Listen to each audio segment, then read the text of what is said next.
أعوذ بالله من الشيطان الرجيم بسم الله الرحمن الرحيم الحمد للہ رب العالمین والصلاة والسلام علی نبینا محمد وعلی آلہ وصحبہ اجمعین اما بعد۔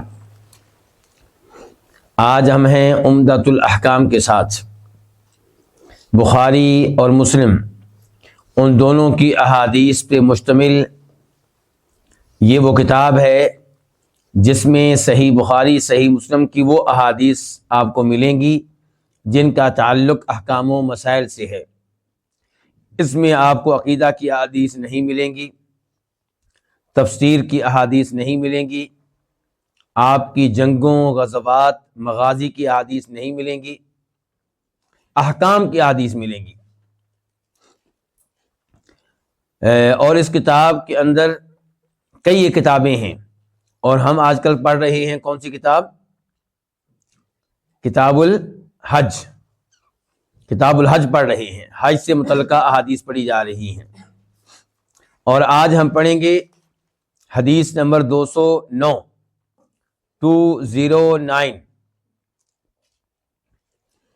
اور اس حدیث کے راوی ہیں جناب عبداللہ بن عمر رضی اللہ عنہما۔ کہتے ہیں کہ ان رجلا قال، ایک آدمی نے کہا، یا رسول اللہ، اے اللہ کے رسول، ما یلبس المحرم من الثياب، جو شخص حالت احرام میں ہو وہ کون کون سے کپڑے پہنے؟ ہاں جی، سوال کیا ہوا ہے؟ کون کون سے کپڑے پہنے یا کون کون سے کپڑے نہ پہنے؟ سوال یہ ہوا کہ کون کون سے کپڑے پہنے۔ قال صلی اللہ علیہ وسلم، تو آپ علیہ الصلوۃ والسلام نے فرمایا، لا یلبس القمیص، قمیص نہ پہنے۔ سوال کیا تھا؟ پہنے۔ جواب کیا آیا؟ یہ نہ پہنے۔ آپ علیہ الصلوۃ والسلام نے وہ لباس ذکر کر دیے جو نہیں پہننے۔ اس کا مقصد یہ ہے کہ باقی سب کچھ جائز ہے، جو ممنوع ہے وہ آپ کو بتایا جا رہا ہے، باقی سب کچھ جائز ہے، یہ مراد ہے۔ اور آج ہم لوگ یہ سمجھتے ہیں کہ صرف 2 چادریں ہی جائز ہیں، حالانکہ نبی علیہ الصلوۃ والسلام نے سوال کا جواب دیتے ہوئے انداز مختلف اپنایا، ہمیں یہ پیغام دینے کے لیے کہ صرف وہی چیزیں ممنوع ہیں جو بتا دی گئی ہیں، باقی چیزیں ممنوع نہیں ہیں۔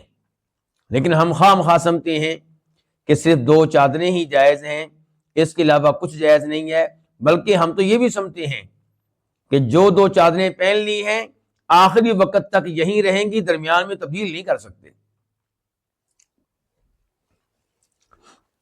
تو آپ علیہ السلام فرما رہے ہیں لا یلبس القمیص، کہ وہ قمیص نہ پہنے۔ کون؟ جو حالت احرام میں ہے۔ ولا العمائم، اور نہ ہی پگڑیاں پہنے۔ العمائم عمامت کی جمع ہے۔ ولا السراویلات، اور نہ ہی شلوار پہنے۔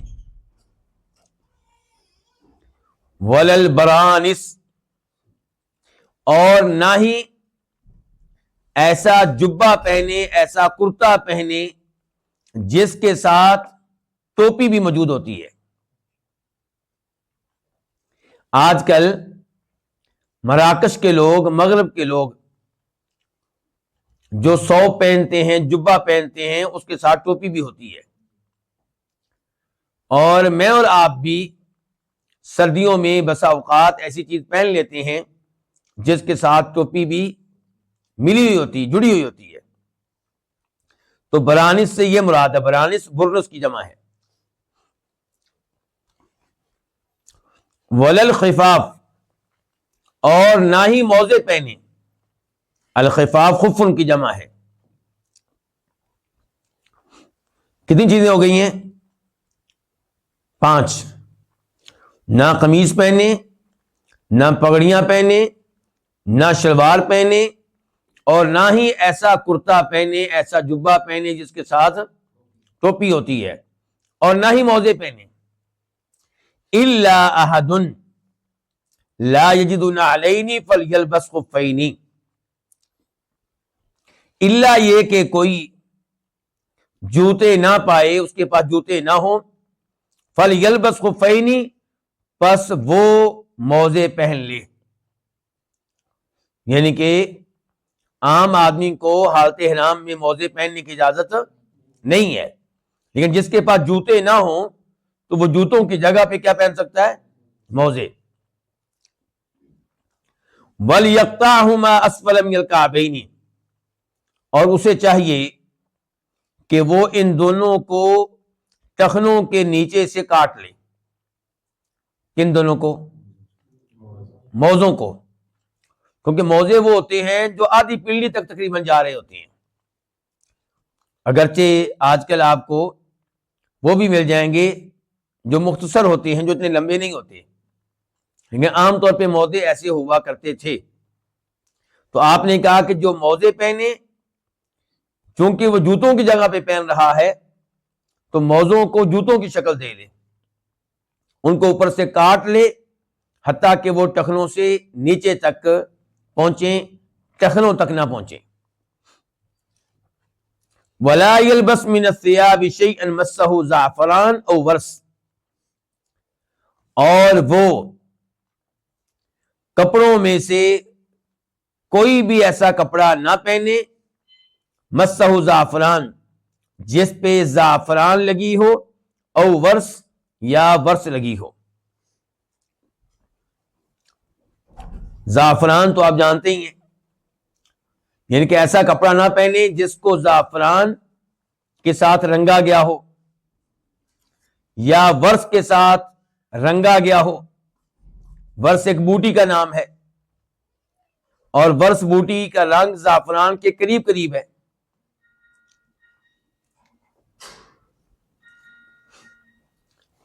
اس حدیث کو روایت کیا امام بخاری نے رحمہ اللہ، اور امام بخاری نے اس کو کئی مقامات پہ ذکر کیا ہے، تو میں وہ مقامات آپ کے سامنے رکھوں گا. نمبر 1 اس کو امام بخاری نے روایت کیا ہے حدیث نمبر 134 کے طور پہ، 134. اب آپ نے دیکھنا ہے امام بخاری کی فقاہت کو. امام بخاری صرف ایک محدث نہیں ہے بلکہ بہت بڑے فقیہ ہیں. محدث کون ہوتا ہے؟ جو حدیثیں بیان کرے. فقیہ جو ان احادیث سے مسائل اخذ کرے، ان احادیث سے مسائل نکالے. تو امام بخاری محدث بھی ہیں، فقیہ بھی ہیں، اور ان کی کتاب حدیث کی کتاب بھی ہے اور فقہ کی کتاب بھی ہے. اسی لیے وہ ایک حدیث کو کئی بار لے کر آتے ہیں. صحیح مسلم میں آپ کو یہ چیز نہیں ملے گی. امام مسلم ایک حدیث کو عام طور پہ ایک بار ہی لے کر آئیں گے اور اس حدیث کی تمام روایات کو ایک جگہ جمع کر دیں گے. لیکن امام بخاری کیا کریں گے؟ ایک حدیث کو بار بار لے کر آئیں گے اور ہر بار اس سے نیا مسئلہ اخذ کریں گے. بلکہ اس کے ساتھ ساتھ امام بخاری ایک اور کام بھی کرتے ہیں. ایک حدیث دوبارہ آئی تو نیا مسئلہ اخذ کیا، لیکن چونکہ حدیث دوبارہ آئی ہے تو بالکل وہ حدیث اسی طرح نہیں ہوگی جس طرح پہلے آئی تھی. اس بار اس میں کوئی نیا فائدہ ہوگا، یا تو متن میں حدیث میں کوئی ایسا لفظ ہوگا جو وہاں پہ موجود نہیں تھا جہاں پہلی بار یہ حدیث آئی تھی. اب وہ نیا لفظ موجود ہوگا، کوئی نیا اضافہ، یا ایک لفظ کی جگہ پہ کوئی نیا لفظ ہوگا جس سے اس پہلے لفظ کی وضاحت ہو رہی ہوگی. یا پھر حدیث کے راویوں میں سے کوئی راوی چینج ہوگا، تبدیل ہوگا، پہلے والا نہیں ہوگا، جس سے حدیث کو کیا ملے گی؟ قوت ملے گی کہ اس حدیث کو اس نے بھی روایت کیا، اس نے بھی روایت کی ہے. تو امام بخاری اس حدیث کو لے کر آئے ہیں 134 کے طور پہ. باب کیا قائم کیا ہے؟ مسئلہ کیا اس سے نکالا ہے؟ باب من اجاب السائل باکثر مما سألہ، کہ کیا کوئی شخص جس سے کسی نے سوال کیا ہے، کوئی مسئلہ پوچھا ہے، وہ اتنا ہی جواب دے جتنا سوال کیا گیا ہے، یا اس سے بڑھ کر بھی معلومات دے سکتا ہے۔ تو امام بخاری نے اس حدیث سے ثابت کیا ہے کہ سوال چاہے ایک چیز کے بارے میں ہو، آپ کسی دوسری چیز کے بارے میں بھی اسے معلومات دے سکتے ہیں۔ سوال کرنے والا وہ ظاہر ہے کوئی بہت بڑا عالم دین نہیں ہے، تو آپ اس کو خبردار کریں گے کسی دوسرے مسئلے کی طرف بھی، تو اس میں کوئی حرج نہیں ہے۔ اب یہاں پہ دیکھیں نا، سوال کیا کیا گیا تھا کہ جو شخص حالت احرام میں ہے وہ کون کون سا لباس پہن سکتا ہے، تو آپ نے کیا کہا کہ یہ بھی نہ پہنے، یہ بھی نہ پہنے، اور ساتھ ساتھ یہ بھی بتا دیا کہ اگر جوتے نہیں ہیں تو موزے پہن لے اور موزوں کو کاٹ لے۔ اب اس نے یہ سوال تو نہیں کیا تھا، آپ نے یہ بھی بتا دیا۔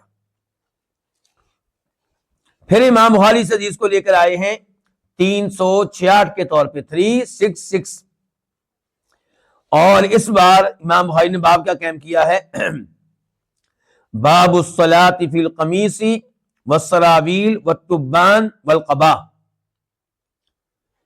یعنی کہ اس حدیث کو لے کر آئے امام بخاری نماز کے ضمن میں، اور اس سے نماز کا مسئلہ اخذ کیا ہے۔ یہ امام بخاری کے فقہات دیکھیں، حالانکہ میرے جیسا آدمی، آپ جیسا آدمی کہے گا کہ یہ حدیث صرف حج کے ساتھ تعلق رکھتی ہے، لیکن امام بخاری نے اس حدیث سے نماز کے مسائل بھی اخذ کیے ہیں۔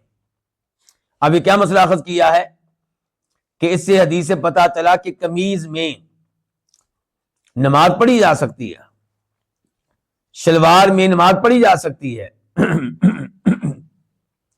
اور کسی نے انڈر ویئر پہنا ہے، جھانگیا پہنا ہے تو کوئی حرج نہیں ہے، اور کوئی کوٹ پہنا ہوا ہے اس میں نماز پڑھ رہا ہے، کوئی حرج نہیں ہے۔ اچھا، یہ مسئلہ امام بخاری نے اس حدیث سے کیسے نکال لیا؟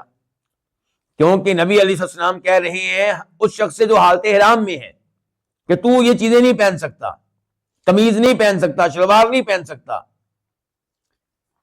اور ظاہر ہے کہ کوٹ بھی نہیں پہنا جا سکتا۔ تو اس کا مطلب یہ ہے کہ جو حالت احرام میں نہیں ہے وہ یہ چیزیں پہن سکتا ہے، جب پہن سکتا ہے تو نماز میں بھی پہن سکتا ہے، کوئی پابندی نہیں ہے۔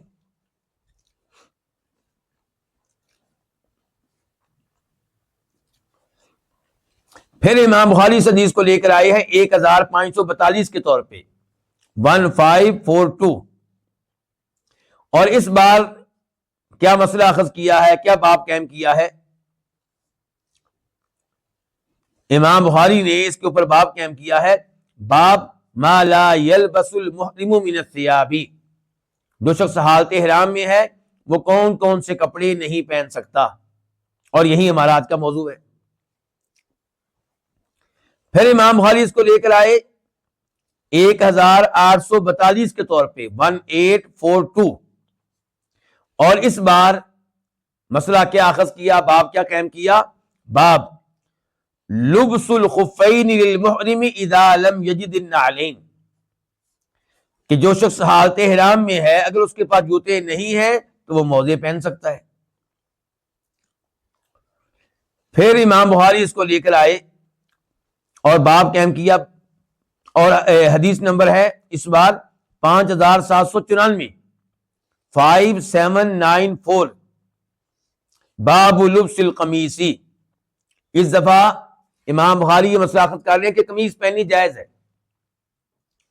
پہلے کیا مسئلہ تھا کہ نماز میں پہنی جائز ہے، اب کیا قمیض بطور لباس اختیار کرنا جائز ہے، درست ہے۔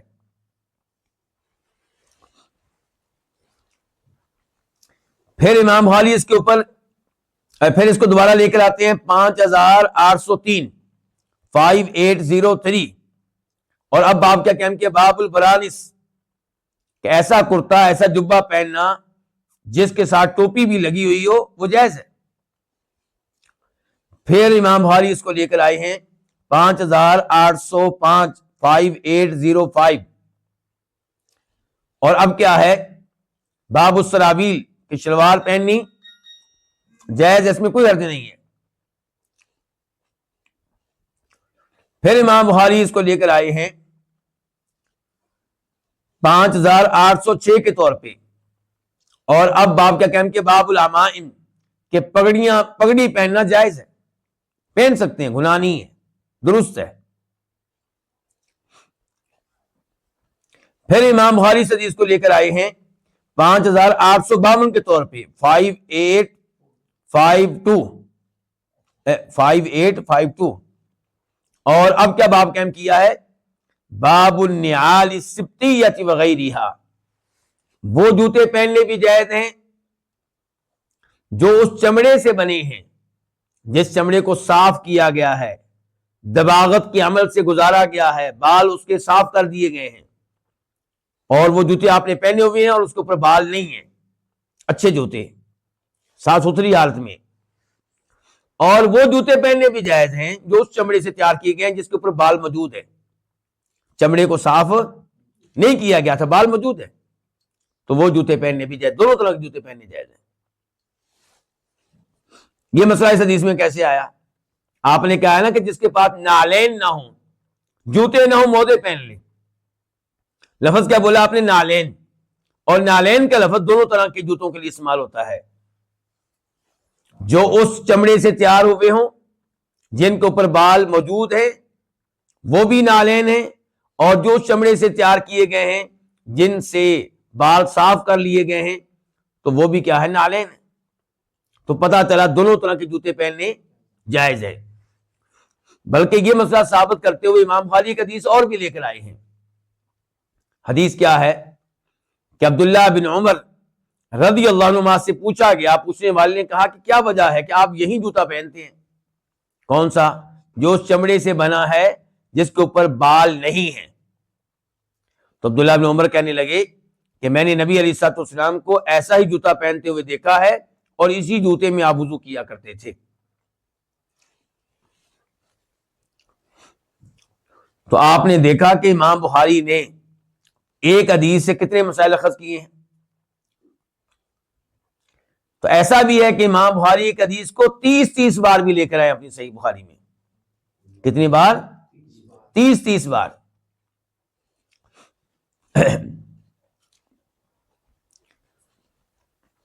اور امام مسلم اس حدیث کو روایت کرتے ہیں، اور نمبر ہے 1170، 1177. کیا آپ لوگوں نے یہ بات نوٹ کی ہے کہ صحیح بخاری کی باری آتی ہے تو میں بتاتا ہوں کہ امام بخاری نے اس کو ذکر کیا وہاں پہ بھی، وہاں پہ بھی، وہاں پہ بھی، اور بتاتا ہوں کہ باب کیا قائم کیا، مسئلہ کیا اخذ کیا. اور امام مسلم کی باری آتی ہے تو صرف ایک نمبر بتاتا ہوں، کیونکہ امام بخاری اس حدیث کو ایک باری لے کر آئے ہیں، اس کی روایات کو ادھر ہی ذکر کر دیا ہے. اور دوسرے نمبر پہ یہ کہ امام مسلم جو ہے، میں کہیں امام بخاری کا نام تو نہیں لے گیا، معذرت، میں امام مسلم کی بات کر رہا تھا، یعنی کہ امام مسلم جو ہے وہ ایک حدیث کو ایک باری لے کر آتے ہیں اور اس حدیث کی متعلقہ روایات ادھر ہی ذکر کر دیتے ہیں. دوسرے نمبر پہ امام مسلم جو ہے ان احادیث سے مسائل اخذ نہیں کرتے، احکام اخذ نہیں کرتے، ابواب قائم نہیں کرتے. مسلم شریف آپ کھولیں گے تو آپ کو ابواب ملیں گے، لیکن وہ ابواب امام مسلم نے نہیں قائم کیے، وہ بعد میں آنے والے ائمہ کرام نے قائم کیے. مثال کے طور پہ امام نووی رحمہ اللہ نے قائم کیے. جو عام طور پہ نسخہ چلتا ہے ہمارے پاس، اس میں جو ابواب ہوتے ہیں وہ کس نے قائم کیے ہوئے ہیں؟ امام نووی رحمہ اللہ نے. تو امام مسلم جو ہے وہ ان ابواب کے ذمہ دار نہیں ہیں. تو یہ بخاری مسلم میں آپ کو فرق معلوم ہو گیا. دو فرق بتا دیے گئے آپ کو. کون کون سے؟ کہ امام بخاری مسائل اخذ کرنے کے لیے ایک حدیث کو کئی بار ذکر کریں گے، اور دوسرے نمبر پہ امام بخاری جو ہے ابواب قائم کریں گے اور بار بار حدیث کو لائیں گے، جبکہ امام مسلم جو ہے وہ حدیث کو ایک بار ہی لائیں گے اور ابواب قائم نہیں کریں گے، مسائل اخذ نہیں کریں گے. ولی البخاری، اور صحیح بخاری میں ہے ایک اور جگہ پہ پھر اسی حدیث میں، اور وہاں پہ نمبر ہے 1838. یہ ایک اور نمبر بتا رہا ہوں اسی حدیث کا، بخاری شریف میں 1838. اور یہاں پہ امام بخاری کچھ زائد الفاظ بھی لے کر آئے ہیں. وہ کیا کہ آپ نے اس موقع پہ یہ بھی کہا تھا وَلَا تَنْتَقِبُ الْمَرْأَ المحرمہ ولا تلبس القفازین، جو عورت حالت احرام میں ہے وہ نقاب نہیں کرے گی اور نہ ہی دستانے پہنے گی۔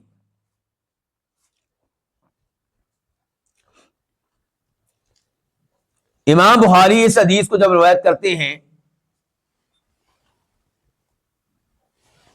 تو اس کے اوپر کیا باب قائم کرتے ہیں؟ باب اس کے اوپر قائم کرتے ہیں باب ما ینہا من الطیب للمحرم والمحرمہ، کہ جو حالت احرام میں ہے اس کے لیے خوشبو استعمال کرنا ممنوع ہے، وہ مرد ہو یا عورت۔ امام بخاری نے اس حدیث سے یہ مسئلہ بھی نکالا ہے، اور جب یہ مسئلہ امام بخاری نے نکالا ہے اور اس حدیث کو لے کر آئے تو وہاں پہ یہ الفاظ بھی موجود ہیں جو بھی پڑھے گئے ہیں کہ جو عورت حالت احرام میں ہے وہ نقاب نہیں کرے گی اور دستانے نہیں پہنے گی۔ اچھا، اس کا کیا مطلب ہے کہ نقاب نہیں کرے گی، دستانے نہیں پہنے گی؟ دستانے تو بالکل نہیں پہنے گی، لیکن اس کا کیا مطلب ہے کہ وہ دستانے نہیں پہنے گی؟ تو کیا وہ اپنے ہاتھوں کو مردوں کے سامنے ظاہر کرتی رہے گی؟ مثال کے طور پہ ایک خاتون ہے ایسی، ایک عورت ایسی ہے جس نے پوری زندگی اپنے ہاتھوں کو مردوں سے محفوظ رکھا ہے، پردے میں رکھا ہے، تو حالت احرام میں کیا کرے گی؟ تو حالت احرام میں وہ اپنے ہاتھوں کو کسی بھی طریقے سے چھپا سکتی ہے۔ مثال کے طور پہ جو اس نے چادر لی ہوئی ہے اپنے ہاتھوں کو اس کے اندر رکھے عام طور پہ، لیکن دستانے نہیں پہنے گی۔ دستانے نہ پہننا اور چیز ہے اور ہاتھوں کو چھپانا اور چیز ہے۔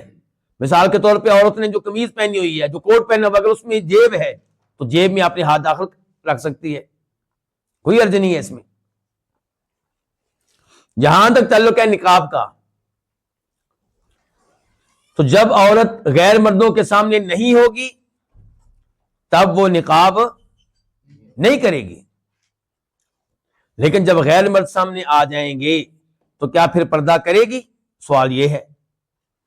تو اس کا جواب کیا ہے کہ تب وہ نقاب کرے گی جب غیر مرد سامنے آ جائیں، معذرت نقاب نہیں بلکہ کہیں گے کہ پردہ کرے گی، نقاب نہیں کرے گی، پردہ کرے گی۔ کیسے کرے گی آگے چل کے گفتگو کرتے ہیں، فی الحال سیدہ عائشہ کے الفاظ سنیں۔ فرماتی ہیں تسدل المرأة جلبابها من فوق رأسها على وجهها، کہ عورت حالت احرام میں اپنے سر کے اوپر سے اپنی چادر اپنے چہرے پہ لٹکائے گی۔ کیا پتا چلا کہ چہرے کے پردے کے لیے چہرے کے سائز کے مطابق جو کپڑا تیار کیا گیا ہوتا ہے وہ حالت احرام میں استعمال نہیں کرنا، لیکن کسی بھی کھلی چادر سے، کھلے کپڑے سے وہ چہرے کا پردہ کرے گی، چاہے وہ چادر چاہے وہ پردہ چہرے کو لگتا رہے، اس میں کوئی مسئلہ نہیں ہے، کوئی مذاکرہ نہیں ہے۔ مجھے امید ہے کہ مسئلہ واضح ہو چکا ہوگا۔ جیسے مردوں کو حالت احرام میں قمیض استعمال کرنے کی اجازت ہے، لیکن کیا اس کی جگہ پہ چادریں استعمال کر سکتے ہیں؟ تو چادریں بھی تو جسم کو ڈھانک لیں گی، چادریں بھی تو جسم کو ڈھانک لیں گی، کوئی مسئلہ نہیں ہے۔ تو مسئلہ یہ نہیں ہے کہ جسم کو ڈھانکا یا نہیں ڈھانکا، مسئلہ یہ ہے کہ آپ نے قمیض نہیں پہننی، شلوار نہیں پہننی، چادروں سے بے شک ڈھانکنے۔ تو ایسی عورت جو ہے وہ نقاب نہیں کرے گی، لیکن نقاب کی جگہ پہ جب غیر مرد سامنے آ جائے کھلی چادر سے پردہ کرے گی، اس میں کوئی حرج نہیں ہے۔ سیدہ عائشہ نے کہا ہے، اور ان کے الفاظ آپ کو ملیں گے امام سعید ابن منصور کی سنن میں، جیسا کہ حافظ ابن حجر رحمہ اللہ نے ان الفاظ کو فتح الباری میں ذکر کیا ہے۔ اور پھر ایک دوسری روایت بھی لیں، فاطمہ بنت منذر کہتی ہیں، فاطمہ بنت منذر کون ہے؟ یہ سیدہ اسماء بنت ابی بکر رضی اللہ عنہما کی پوتی ہیں، ان کی کیا لگتی ہیں؟ پوتی۔ ہشام بن عروہ کی وائف ہے، اور ہشام بن عروہ جو کہ عروہ بن زبیر کے بیٹے، عروہ بن زبیر کون؟ جو سیدہ عائشہ کے کیا لگتے ہیں؟ بانجے۔ عروہ بن زبیر سیدہ عائشہ کے لگتے ہیں بانجے، سیدہ اسماء کے بیٹے۔ یہ عروہ جو ہیں ان کی بہو ہیں فاطمہ بنت منذر، اور ان کے شوہر کا نام کیا ہے؟ ہشام بن عروہ بن زبیر کے بیٹے۔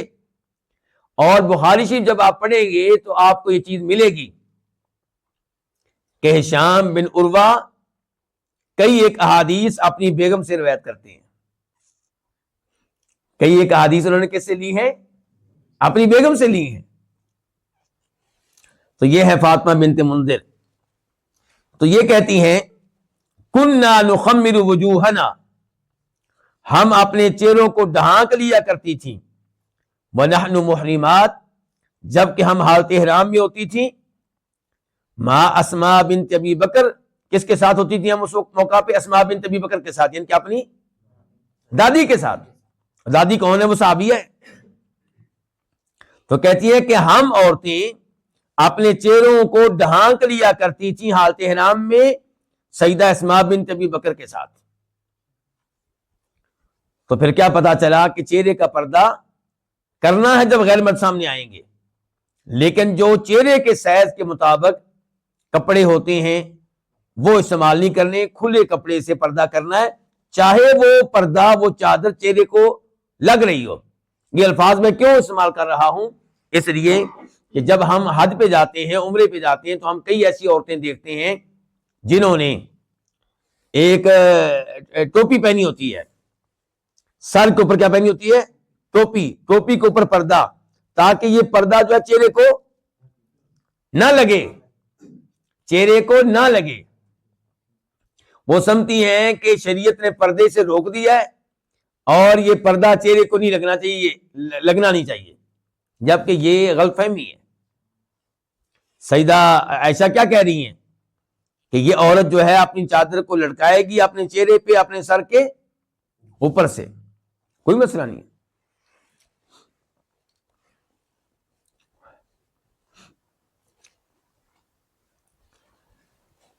اب ہم دیکھتے ہیں کہ اس حدیث سے ہمیں باقاعدہ طور پہ کیا کیا مسائل معلوم ہوئے۔ ان میں سے کئی ایک کا تذکرہ پہلے ہو چکا ہے، لیکن وہ تذکرہ ہوا ہے امام بخاری کے ابواب کا ذکر کرتے ہوئے، لیکن اب باقاعدہ گفتگو کرتے ہیں کہ اس حدیث سے کیا کیا مسائل معلوم ہوئے۔ نمبر ایک وہی کہ سوال جو ہے اس انداز سے کرنا چاہیے جس سے آپ کو وہ علم ملے جو مقصود ہے، جو مطلوب ہے۔ دیکھیں یہاں پہ سوال کرنے والے نے سوال کیا تھا کہ جو شخص حالت احرام میں ہے وہ کون کون سے کپڑے پہن سکتا ہے؟ آپ نے جواب دیا کون کون سے نہیں پہن سکتا، یعنی کہ باقی سارے پہن سکتا ہے۔ تو آپ کی توجہ اس بات پہ ہونی چاہیے کہ کون کون سے نہیں پہن سکتا، کون کون سے ممنوع ہیں، باقی سب کیا ہوں گے؟ جائز ہیں۔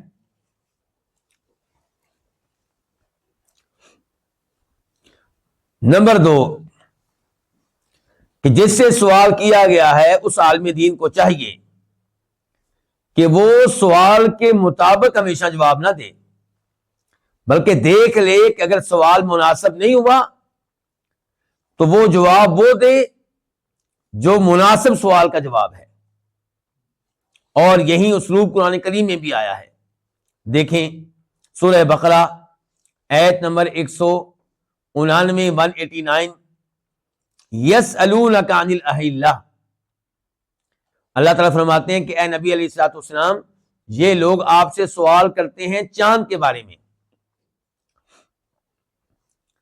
الاہلہ ہلال کی جمع ہے، نئے چاند کو کہتے ہیں، پہلی تاریخ کا چاند، دوسری تاریخ کا چاند، تو اس کے بارے میں سوال کرتے ہیں۔ ان کے سوال ان کا یہ ہوگا کہ کیا معاملہ ہے کہ آپ نبی ہیں تو بتائیں یہ کیا معاملہ ہے کہ چاند جب پہلی تاریخ ہوتی ہے تو بہت باریک سا ہوتا ہے، چھوٹا سا ہوتا ہے، پھر بڑھتا رہتا ہے، 14 تاریخ کو کامل ہو جاتا ہے، پھر کم ہونا شروع ہو جاتا ہے، اور آخری دن غائب ہو جاتا ہے، پھر نئی سرے سے طلوع ہوتا ہے، یہ کیا معاملہ ہے؟ تو قل ہی مواقیت للناس والحج، ان کو یہ نہیں بتایا گیا جو انہوں نے سوال کیا تھا، بلکہ یہ بتایا گیا کہ اس کے فوائد کیا ہیں، اس کی حکمتیں کیا ہیں۔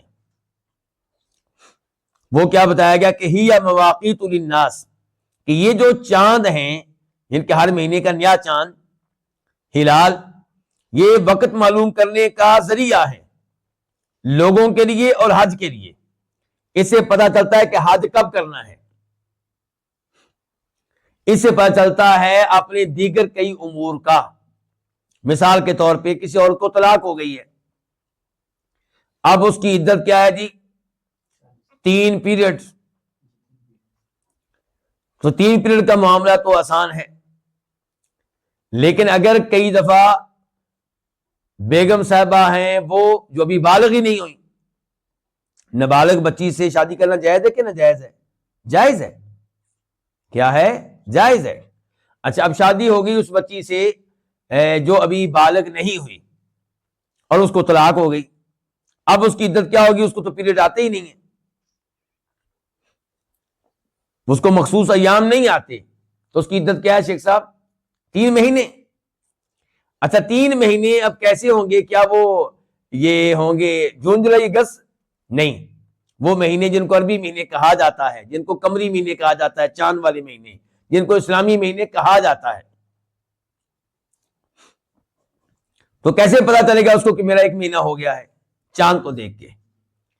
موبائل تو اب آئے ہیں, کیلنڈر تو آپ کے اب آئے ہیں. بات ہو رہی ہے اس زمانے کی جب یہ سب چیزیں نہیں تھی, اور شاید پھر کبھی وہ زمانہ آ جائے جب یہ چیزیں نہیں ہوں گی. تو کیسے پتا چلے گا کہ مہینہ شروع ہو چکا اور مہینہ مکمل ہو چکا؟ چاند کو دیکھ کر. کیا سورج کو دیکھ کر پتا نہیں چلے گا؟ نہیں, سورج کو دیکھ کر یہ تو پتا چلے گا کہ وقت کیا ہوا ہے. آج 11 بج گئے, 12 بج گئے, زور کا وقت ہو گیا, عصر کا وقت ہو گیا, مغرب ہو گئی ہے, فجر ہو گئی ہے, لیکن سورج کو دیکھ کے تاریخ معلوم نہیں ہوتی. مہینہ کب کامل ہوا سورج نہیں بتائے گا, کون بتائے گا؟ چاند. ایسے ہی کسی عورت کا خاوند فوت ہو گیا ہے, اس کی عدت کیا ہے؟ 4 مہینے 10 دن. کیسے پتا چلے گا 4 مہینے 10 دن؟ چاند کو دیکھ کر. اور یہ مسئلہ دھیان سے سن لیا جائے, آج بھی عورتیں پابند ہیں کن مہینوں کی؟ قمری مہینوں کی, چاند والے مہینوں کی.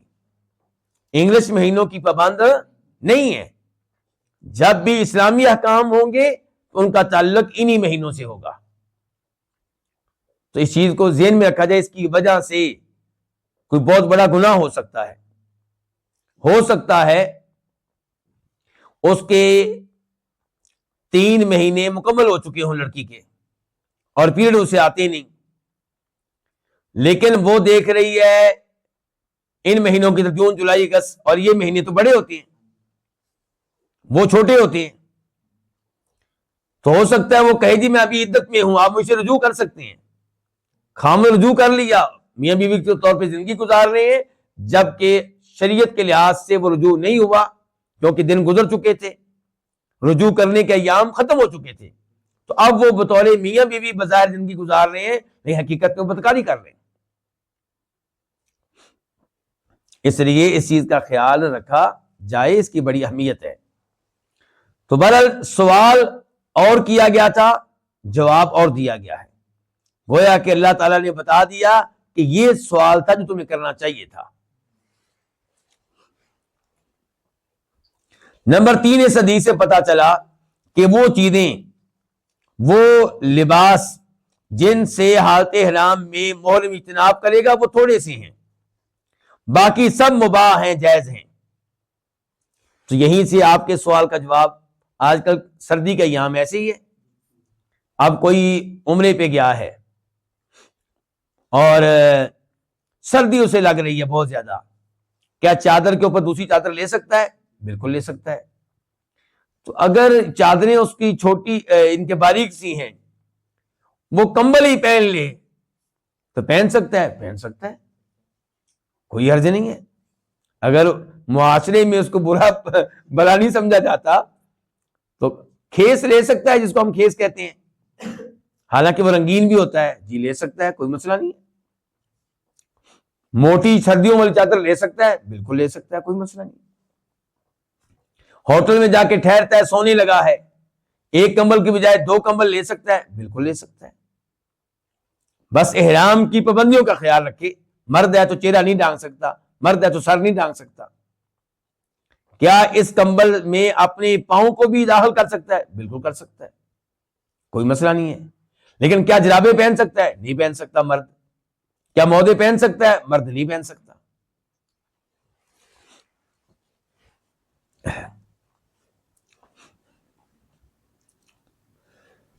چوتھے نمبر پہ یہ لباس میں سے جو چیزیں یہاں ذکر ہوئی ہیں یہ مردوں پہ حرام ہے. جہاں تک تعلق ہے عورتوں کا، وہ حالت حرام میں جو لباس چاہیں پہنے، ان کا کوئی مخصوص لباس نہیں ہے. اس لیے عورتوں کا عمرے پہ جاتے ہوئے مخصوص احرام خریدنا بالکل غلط ہے. الٹا مردوں کی مشابہت اختیار کرتی ہیں.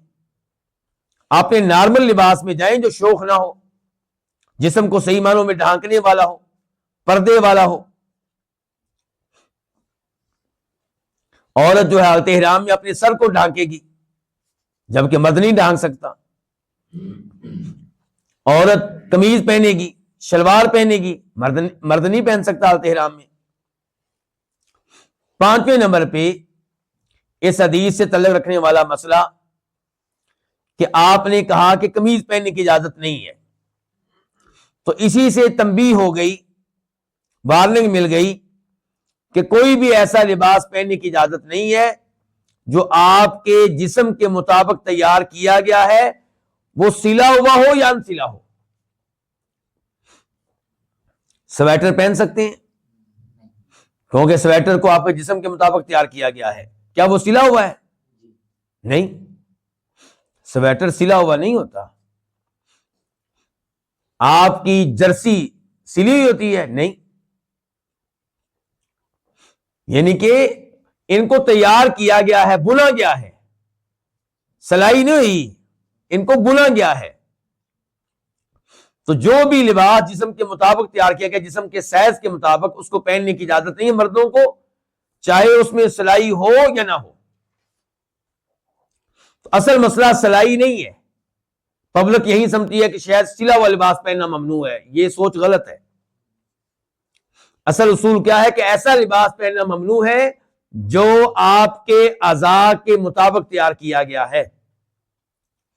وہ شلوار ہو، وہ پینٹ ہو، وہ قمیض ہو، بنیان ہو، سویٹر ہو، جیکٹ ہو، کوٹ ہو، یہ سب چیزیں کیا ہوں گی؟ ممنوع ہوں گی. اچھا، یہیں سے پھر ایک اور بات بھی شروع ہو جائے گی. وہ کیا؟ جو چادریں آپ پہن رہے ہیں، کیا آپ انہیں کناروں سے سلائی کر سکتے ہیں تاکہ ادھرنے نہ پائیں، ادھرنے سے محفوظ رہیں؟ بالکل کر سکتے ہیں، کوئی مسئلہ نہیں. آپ کے پاس گھر میں چھوٹی چھوٹی دو چادریں پڑی ہوئی ہیں، ان کو سلائی کر کے ایک چادر بنا سکتے ہیں بطور احرام پہننے کے لیے؟ بالکل کر سکتے ہیں، کوئی مسئلہ نہیں ہے. سلائی جرم نہیں ہے. خلاصہ کلام یہ ہے. کیا حالت احرام کے لیے نئی چادر ہونا ضروری ہے؟ بالکل ضروری نہیں. کیا وہ چادر پہن سکتے ہیں جس میں پہلے کسی اور نے عمرہ کیا ہے؟ بالکل پہن سکتے ہیں. کیا ایک عمرہ کرنے کے بعد اس چادر کو دھونا ضروری ہے دوسرا عمرہ کرنے کے لیے؟ کوئی ضروری نہیں ہے. یہ سب میں وہ باتیں کر رہا ہوں جو لوگوں کے ذہنوں میں ہیں. لوگ ہمیں سوال کیا کرتے تھے، پوچھا کرتے تھے، اس لیے میں وضاحتیں یہ کر رہا ہوں.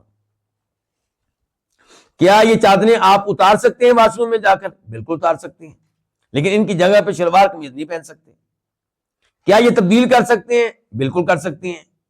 مجبوری ہو تب، یا بغیر مجبوری کے بھی، بغیر مجبوری کے بھی تبدیل کر سکتے ہیں، کوئی مسئلہ نہیں ہے.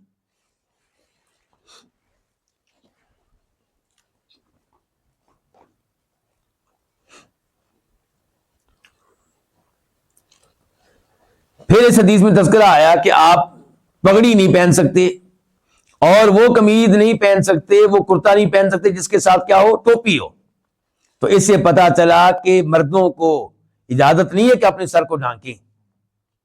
کسی بھی ٹوپی کے ساتھ، کسی بھی رومال کے ساتھ ایسا کرنے کی اجازت مردوں کو نہیں ہے. بلکہ اس بارے میں ایک اور حدیث بھی ہے. آپ علیہ الصلوۃ والسلام کے زمانے میں ایک آدمی حالت احرام میں تھا، حج میں تھا، اونٹنی سے گر کے فوت ہو گیا تھا. تو آپ نے کہا تھا غسل دینے والوں سے، کفن دینے والوں سے کہ اس کے سر اور چہرے کو ڈھانکنا نہیں ہے. کیوں؟ کیونکہ یہ تلبیہ پڑھتے ہوئے اٹھے گا، گویا کہ حالت احرام میں قبر میں جا رہے ہیں. تو پتہ چلا کہ مردوں کو حالت احرام میں چہرہ ڈھانکنے کی اجازت نہیں ہے، سر ڈھانکنے کی اجازت نہیں ہے۔ کیا حالت احرام میں آپ چھتری استعمال کر سکتے ہیں؟ کر سکتے ہیں، تو وہ تو آپ کے سر کے اوپر آئے گی۔ جی ہاں، چھتری استعمال کر سکتے ہیں، وہ ٹوپی نہیں ہے، وہ کوئی لباس نہیں ہے۔ کیا کسی درخت کا سایہ لے سکتے ہیں؟ بالکل لے سکتے ہیں۔ کسی چھت کے نیچے آپ سو سکتے ہیں؟ سو سکتے ہیں۔ یہ وضاحت عام نہیں ہے سعود بھائی، آپ ہنس رہے، آپ کو نہیں پتا۔ رافضی لوگ جب حج عمرے پہ جاتے ہیں، یہ باقاعدہ وہاں سے ایسی بسیں رینٹ پہ لیتے ہیں جن کی چھت نہ ہو۔ ان کو یہ سبق پڑھا دیا گیا کہ حالت احرام میں آپ چھت کے نیچے نہیں آ سکتے۔ تو یہ غلطیاں موجود ہیں جن کا ازالہ کرنے کی کوشش کر رہا ہوں۔ اچھا، سر پہ آپ کوئی بیگ وغیرہ رکھ سکتے ہیں حالت احرام میں؟ رکھ سکتے ہیں، وہ لباس تو نہیں ہے، کوئی مسئلہ نہیں ہے۔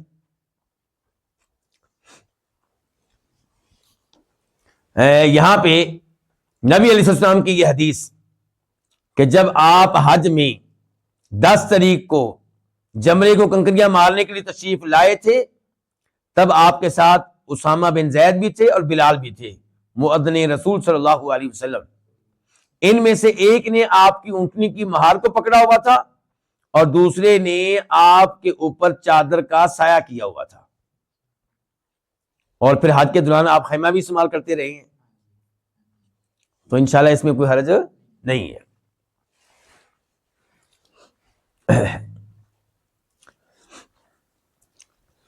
تو مرد جو ہیں وہ حالت احرام میں موزے نہیں پہن سکتے۔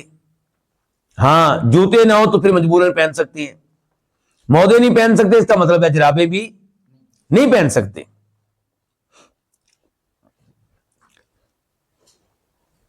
حالت احرام میں آپ نے کہا کہ ورس لگے ہوئے کپڑے پہننے کی اجازت نہیں ہے، زعفران لگے ہوئے کپڑے پہننے کی اجازت نہیں ہے۔ کیوں؟ کیونکہ یہ خوشبو ہیں، تو وہ احرام پہننے کی اجازت نہیں ہے جسے خوشبو لگی ہوئی ہو۔ لیکن کیا حالت احرام میں خوشبو لگا سکتے ہیں؟ پہلے گفتگو ہو چکی ہے کہ نہیں لگا سکتے، نہ مرد لگا سکتا ہے نہ عورت، لیکن نیت کرنے سے پہلے غسل آپ نے کر لیا، چادریں آپ نے پہن لی ہیں، نیت آپ نے ابھی نہیں کی، ابھی آپ احرام میں داخل نہیں ہوئے کیونکہ نیت نہیں کی، چادریں چاہے پہن لی ہیں، آپ اپنی سر پہ خوشبو لگا سکتے ہیں، داڑھی پہ لگا سکتے ہیں۔ سیدہ عائشہ رضی اللہ عنہ کی حدیث بخاری شریف میں بار بار آئی ہے، وہ کہتی ہیں کہ میں نے آپ کو خوشبو لگائی تھی جب آپ احرام میں داخل ہونے والے تھے، آپ کی داڑھی پہ بھی اور آپ کے سر پہ بھی، لیکن نیت کرنے کے بعد خوشبو استعمال کرنے کی اجازت نہیں ہے۔ اور پھر یہ پابندی مردوں کے لیے بھی ہے اور عورتوں کے لیے بھی ہے۔ سیدہ عائشہ فرماتی ہیں، بخاری میں ان کے یہ الفاظ آئے ہیں، لا تلبس المحرمۃ ثوبا بورق او زعفران، جو عورت حالت احرام میں ہے وہ کوئی ایسا کپڑا نہ پہنے جس کو رنگین کیا گیا ہو، رنگ دیا گیا ہو، رنگا گیا ہو ورس بوٹی کے ساتھ یا زعفران کے ساتھ، اور یہ دونوں چیزیں ان میں کیا ہوتی ہے؟ خوشبو ہوتی ہے۔ زعفران تو رنگ کے لحاظ سے بھی عورتوں کی خوشبو ہے۔ اس حدیث کے ساتھ تعلق رکھنے والا یہ مسئلہ بھی، جس کی پہلے میں وضاحت کر چکا ہوں، کہ عورت جو ہے حالت احرام میں اپنے چہرے کو نہیں ڈھانکے گی الا یہ کہ غیر مرد سامنے آ جائیں، پھر وہ پردہ کرے گی۔ لیکن دستانے پہننے کی اجازت نہیں عورت کو، نہ مردوں کو اجازت ہے نہ عورتوں کو۔ البتہ عورتیں اپنے ہاتھوں کو اپنے دیگر لباس میں چھپانا چاہیں تو چھپا سکتی ہیں۔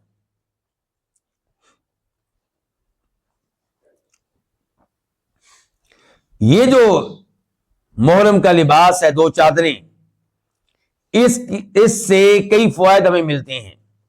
اس سے یاد آتا ہے کیا؟ لوگوں کا روز قیامت جمع ہونا، اور یہ سمجھ میں آتا ہے کہ لوگ سب برابر ہیں۔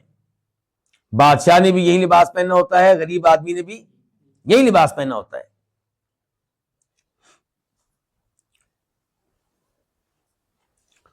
یہاں پہ امام ابن تیمیہ رحمہ اللہ کی ایک عبارت آپ کے سامنے رکھنا چاہوں گا, وہ بہت مفید ہے. کہتے ہیں کہ یجوز ان یلبس کل ما کان من جنس الازار والرداء, کہ جو حالت احرام میں ہے وہ ہر وہ چیز پہن سکتا ہے جو چادر کی قبیل میں سے ہے, چادر کی طرح ہے, چادر کی جنس میں سے ہے. اوپر والی چادر یا نیچے والی چادر, تہ بند یا اوپر والی چادر جو قمیض کی جگہ پہ پہنتے ہیں. چنانچہ انسان جبہ پہن سکتا ہے, قمیض پہن سکتا ہے, جبے قمیض کو بطور لحاف پہن سکتا ہے.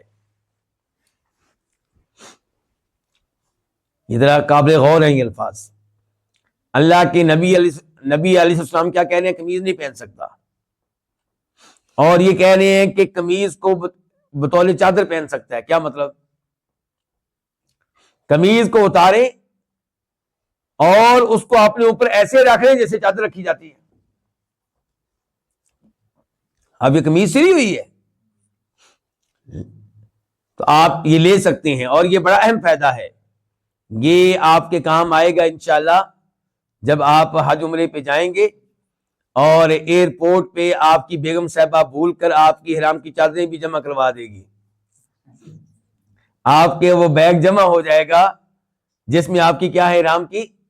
آپ کو پتا ہے جب ایئرپورٹ پہ جاتے ہیں کچھ بیگ ان کو دے دیے جاتے ہیں کہ آپ یہ جمع کر لیں, اور کچھ ہلکا سا بیگ اپنے پاس ہوتا ہے جس میں وہ چیزیں ہوتی ہیں جو جہاز میں آپ کے کام آئیں گی, یا پاسپورٹ وغیرہ ضروری چیزیں.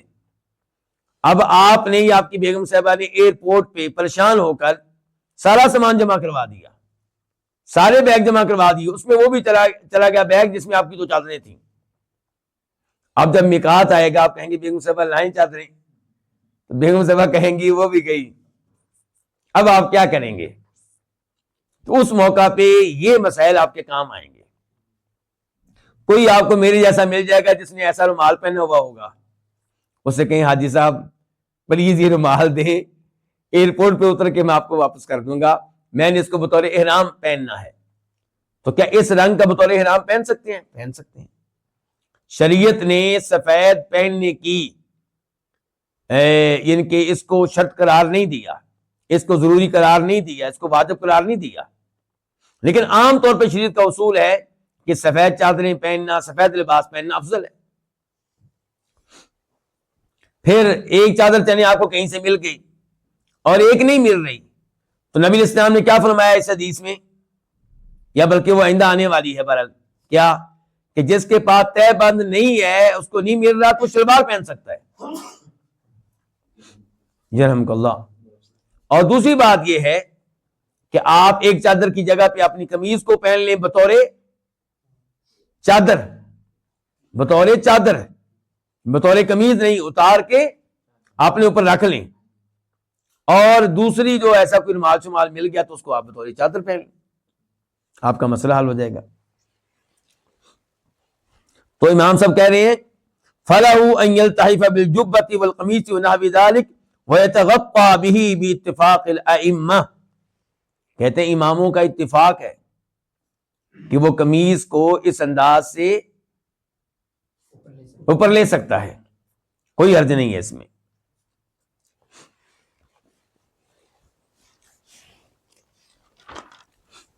اس کے بعد حدیث نمبر 210 عن عبداللہ بن عباس رضی اللہ عنہما, روایت ہے عبداللہ بن عباس رضی اللہ عنہما سے, قال انہوں نے کہا, سمعت النبی صلی اللہ علیہ وسلم, میں نے سنا نبی علیہ الصلوۃ والسلام سے, یخطب بعرفات, جب کہ آپ میدان عرفات میں خطبہ ارشاد فرما رہے تھے کہ من لم یجد نعلین فلیلبس خفین, جس کو جوتا نہ ملے وہ کیا کرے؟ موزے پہن لے. جس کو جوتا نہ ملے وہ موزے پہن لے. ومن لم یجد ازارا, اور جس کو تہ بند نہ ملے نیچے والی چادر, فلیلبس سرابیل, تو وہ شلوار پہن لے. اس حدیث کو روایت کے امام بخاری نے, نمبر ہے 5804 5804, اور باب اس کے اوپر کیا قائم کیا؟ باب السراویل. یہ باب ہے اس بارے میں کہ شلوار پہننی جائز ہے. یعنی کہ فی الحال انہوں نے یہاں پہ گفتگو اس کے بارے میں نہیں کی جو حالت احرام میں ہے، عام بات کر رہے ہیں کہ شلوار چادر کی جگہ پہ بطور لباس شلوار پہننا جائز ہے، کیونکہ آپ نے حالت احرام میں کہا کہ نہیں، اجازت دی ہے اس کو جس کے پاس چادر نہیں ہے، تو اس کا مطلب شلوار پہننی جائز ہے. پھر دوبارہ اس کو لے کر آئے ہیں 5853 5853، اور یہاں پہ باب وہی ہے جو پہلے گزر چکا ہے، باب النعال السبتیہ وغیرہ، کہ دونوں طرح کے جوتے پہننے جائز ہیں. وہ جوتے جن کے اوپر بال ہوتے ہیں، چمڑے پہ بال موجود ہوتے ہیں، اور وہ جوتے بھی جن سے بالوں کو صاف کیا جا چکا ہوتا ہے. اس حدیث سے کیا کیا مسائل معلوم ہوئے؟ اچھا، امام مسلم نے بھی اس کو روایت کیا معذرت کے ساتھ 1178 1178. مسائل کیا معلوم ہوئے؟ پہلے نمبر پہ کہ میدان عرفات میں خطبہ دینے والا امام خطبے میں حج کے احکام بیان کرے. دیکھیں نبی علیہ السلام نے کیا بیان کیا وہاں پہ؟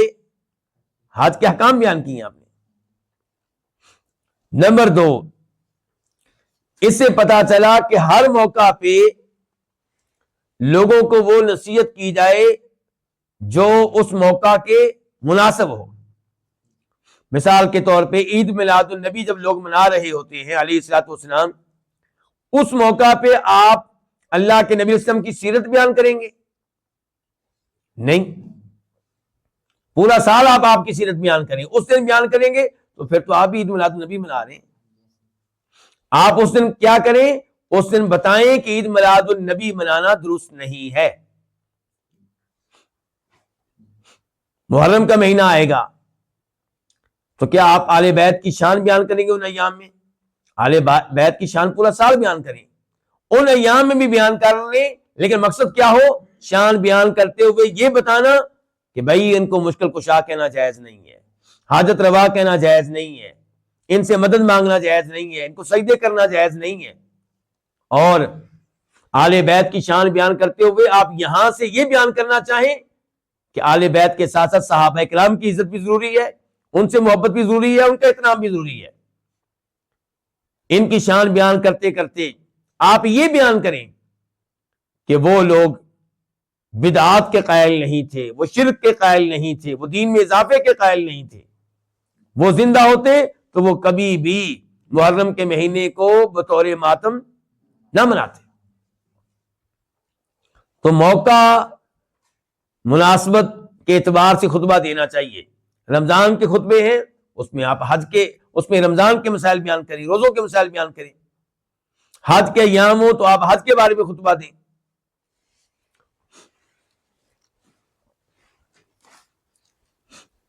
یہاں پہ اللہ کے نبی نے کہا ہے علیہ الصلوۃ والسلام کہ جس کو جوتے نہ ملے وہ موزے پہن لے.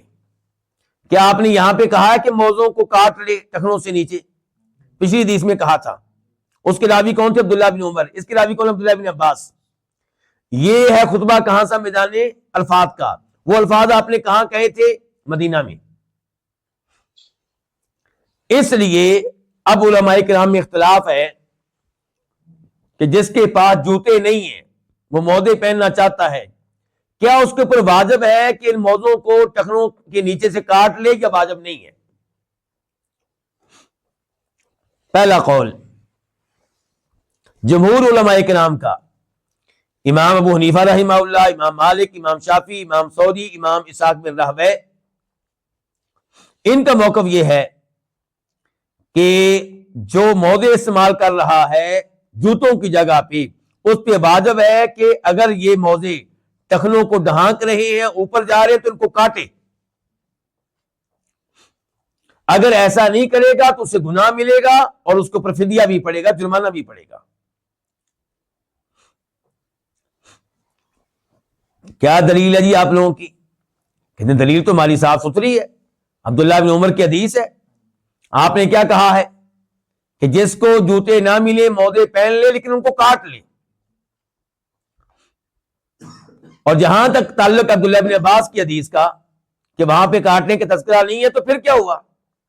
ایک حدیث میں ایک مسئلہ آ گیا دوسری حدیث میں نہیں آیا تو اس پہ کوئی چیز قابل اعتراض تو نہیں ہے، دونوں حدیثوں کو ساتھ لے کر چلیں گے۔ ایک حدیث نے دوسری حدیث کی وضاحت کر دی، ایک حدیث میں مطلق آیا دوسری حدیث میں قید آ گئی۔ اور ویسے بھی عبداللہ ابن عباس نے یہ نہیں کہا کہ نبی علیہ الصلوۃ والسلام نے کہا تھا کہ جوتے نہ ملیں تو موزے پہن لو اور کاٹنے کی ضرورت نہیں ہے۔ کاٹنے کے بارے میں عبداللہ ابن عباس کی حدیث میں خاموشی ہے۔ ہو سکتا ہے اس موقع پہ بھی آپ نے کہا ہو کہ کاٹ لو اور عبداللہ ابن عباس نے اس کا تذکرہ نہ کیا ہو، تو ہم ایک بعد حدیث کو ان احتمالات کی وجہ سے کیوں ترک کریں؟ اچھا، دوسرا علماء کرام کا موقف یہ ہے کہ موزوں کو کاٹنا واجب نہیں ہے، ضروری نہیں ہے۔ یہ موقف کس کا ہے؟ امام احمد رحمہ اللہ کا۔ ان سے جو روایات آئی ہیں ان میں سے مشہور روایت کے مطابق، اور اس قول کی نسبت کی گئی ہے جناب علی کی طرف اور اکرمہ کی طرف، اور ان کی دلیل یہی عبداللہ ابن عباس کی حدیث جو بھی ہم پڑھ رہے ہیں کہ اس میں کاٹنے کا تذکرہ نہیں ہے۔ یہ لوگ کہتے ہیں کہ کاٹنے کا حکم لگتا ہے کہ منسوخ ہو گیا تھا، کیونکہ آپ نے پہلے کہا کہ کاٹو، پھر میدان عرفات پہ خطبہ دیا جہاں پوری دنیا موجود ہے، تو وہاں پہ آپ کو کہنا چاہیے تھا کہ کاٹو اگر کاٹنا ضروری ہوتا تو۔ وہاں پہ نہیں کہا، اس کا مطلب یہ ہے کہ یہ چیز منسوخ ہو گئی، کینسل ہو گئی۔